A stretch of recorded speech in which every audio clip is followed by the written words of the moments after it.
Hello everyone and welcome to another Final Fantasy XIV video. It's been a while since I last posted and I am partly to blame for that, apologies. I didn't expect the delay and it caught me off guard having posted the last video I thought I would post back in Shadowbringers. Anyway, today I'm here to tell you my opinion of Endwalker while doing the best to avoid any spoilers. Start off with the obvious, the story content of this expansion has been very long. It took me about 30 something hours to finish it. I do have it all recorded and have thought of making highlights of it, but I'm not really a reaction Andy, so I'd either say more or less the same things or just sit there in complete silence. Nothing too entertaining, sadly. The story, however, was super enjoyable and I feel it was a proper story arc ending. I have to say though, there were some parts of it where it felt a bit of a slog, as if they had no idea how to continue the story and just decided to throw in some last minute fetch quests. I will say that these menial quests don't really affect the story at all, but they can still take away from the moment if you're not prepared for them. While keeping the video spoiler free, I will say that some parts of the story were extremely easy to predict. If you're a smart person, and I assume you guys are smart, putting 2 and 2 together to figure out the mystery behind some plot parts was child's play. Going back to the story, I felt it was the ending that the story arc that lasted for 10 years deserved. I'm honestly extremely glad that I got to see it and experience it myself, even though I only joined somewhere along the road at this point, instead of being there at the beginning of the journey. These expansion zones are gorgeous, starting with 2 new main cities and looking at the 6 new zones as well. Every time you'd go into one of them, for the first time you'd be left in awe at the sheer size and detail of some of them. After like 30 times, however, it's hard to say. I feel like the music in some of these zones, particularly the songs that have lyrics in them, become way too repetitive if you sit in the area for an extended period of time. It doesn't really feel like ambient music, so it becomes tiring for the ear or your brain. Regarding the content that we got so far, I'd say that it was super enjoyable. As of writing this script for this video, we've only beaten one extreme trial, but it was blind, and as my first blind content experience, it was really fun to do. We had great music, great atmosphere, and new unique mechanics to this boss. I'm content with what we got so far, and I'm hoping that the content keeps staying this quality across the expansion, because it's a clear step up compared to what we got in Shadowbringers. What I mean by that exactly is that I assumed due to COVID and all of the delays, the content in Shadowbringers wasn't as amazing to what we had prior to that expansions. While I may be a bit biased by the fact that I started playing in Stormblood, I personally felt like everything that came after Eden's Gate and Alexander Ultimate wasn't as great as it could have been. The stat squish that we got didn't feel too bad so far. Everything was more or less scaled properly. Stuff that's supposed to kill you still kills you, so I'd say that's a success. I noticed that chocobos can actually hold aggro pretty decently now, which means we either don't do enough damage or they actually change something about them. I know people don't really use the tanking tree anyway, but mine is set most of the time on free during fates, so I noticed it at some point.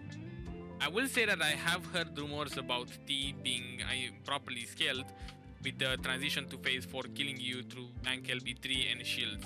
I can't say much about that because I haven't experienced it myself, but I hope if that's true it does get fixed. Speaking of fates, oh boy, I don't even know where to start on this one, to be honest. I liked the gemstone system back when it was introduced in Shadowbringers, but now it feels way too forced. Like 9 out of 10 crafted recipes required at least one material from the gemstone vendors, even leveling ones.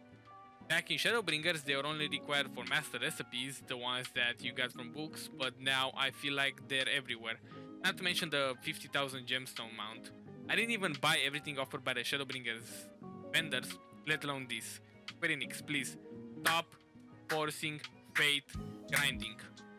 It really isn't fun to do this solo, and even with friends they get boring after like 9 or 10.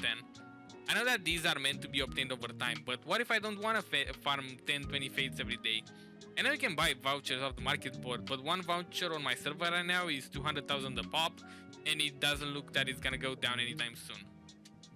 I hope that the people that enjoy grinding for this mount stay safe and healthy, because honestly, farming 4000 fates for a mount isn't exactly something that should be okay. Back to some good vibes now.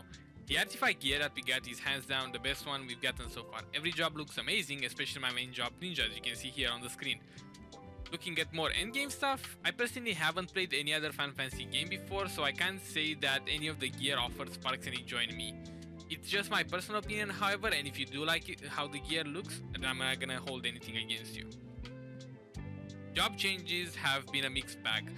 Some jobs got really good changes, like Warrior's Raw Intuition giving self-heal from level 56, others being more or less the same, such as Dragoon, and some jobs having some very conflicting changes like Bard. If I were to say what jobs I'd play back in Shadowbringers for each role, I would have said Ninja for melees, Gunbreaker for tanks, Scholar for healers, Bard for physical ranged, and Red Mage for casters. Now, for Endwalker, I'll still say Ninja for melees and Bard for physical ranged, Warrior for tanks, Summoner for casters, and for healers I'd say both Scholar and Sage.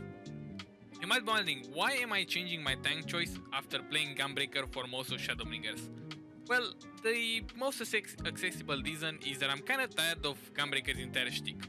You know the one where the job goes, oh, are you trying to move a boss while doing continuation and having to mitigate for some tank busters or mechanic? Go fuck yourself then. Yeah, I'd much rather play something simple like Warrior and still enjoy doing content than frustrating myself over the simplest mechanic in the game, dragging the boss across the arena. Anyway, putting that aside, I'm looking forward to what normal raids will give us next week. I hope that will be a lot more unique mechanics and that there will be at least a slight upgrade in terms of challenge in the Savage fights. There's really not much to say at the moment, given the fact that we don't actually have a lot of content on our hands, but I feel like you guys deserve at least an update video from me. You also got my opinion out of it, so I guess that's a bonus. I will start making highlights out of the blind prog and extra elf farms. Since I have some decent material ready, it will be up soon, maybe even next week. I hope you guys enjoyed watching this video, and if you did, maybe drop a like, maybe a subscription, and comment down below. Tell me how you felt about Endwalker, how you feel so far, and what your goals are going to be for this expansion. Try to keep it spoiler free, however, in case someone that hasn't played the story to the end gets to watch this video. Thank you, and see you next time. Take care.